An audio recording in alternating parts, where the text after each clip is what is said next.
Kung, o sige, kuha ka. Kuha kayo? O sige, kuha kayo. Yan, dami yan o. Yan. Ayun, dami, dami, kuya. Sige, kuha ka yan. Ay, ako nang bahala dyan. Ako sagot kita. Yan, sige, kuha ka dyan. Yan, pang ulam-ulam. Yan.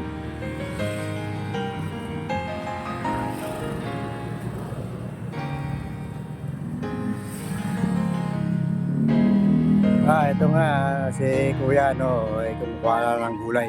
Kangkong, yan. Total, ito naman ang pangkang dito, ano naman, gulay-gulay. Dito lang sa gilid-gilid, hindi naman kailangan na, ano yan, ibenta. Ayan. Kuha lang siya, kuha lang. Para ano, libre. Teka.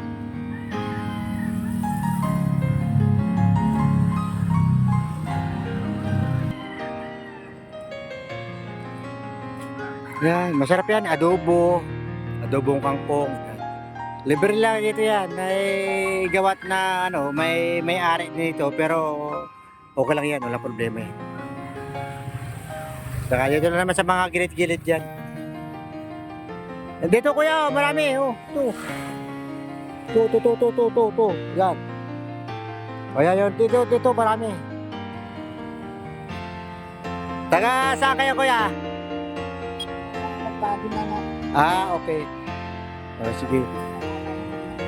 Sige, kuha lang kayo. Wala problema yan. Ako na bahala dyan. Sagot ko na yan.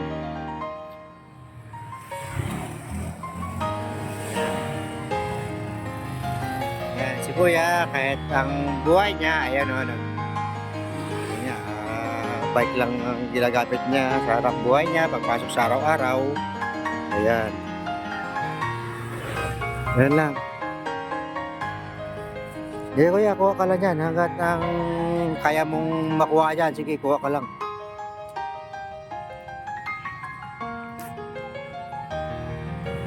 Dami yan.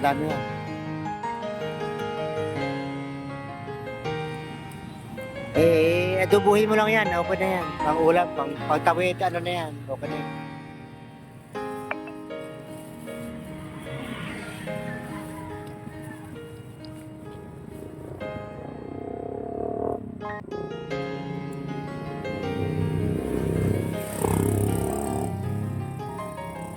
Dito kasi napakalawak naman ng garden nito at hindi naman halos maubos na mga nakatira dito yung gugulayin.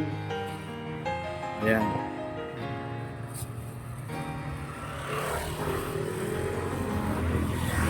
Dito sa mga gilid-gilid lang. Ayan. Kaya ito kay Kuya, napaalam naman sa atin na pwede nga raw humingi ng kumuha ng mga talbos-talbos lang ng kangkong.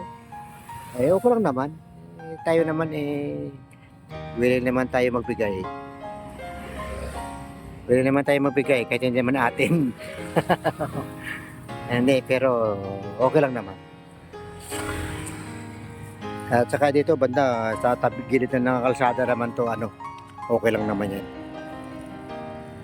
Hindi naman kailangan na singilin pa tayo rito sa mga kinukuha natin, mga gulay-gulay, para sa pamilya.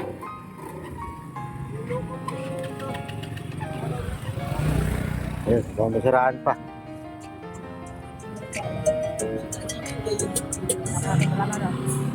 Ha? Ay, nasa sa inyo po kung okay na yan. Okay na yan?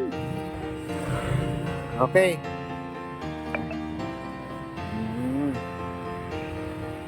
Sige po kuya, okay lang para sa pamilya.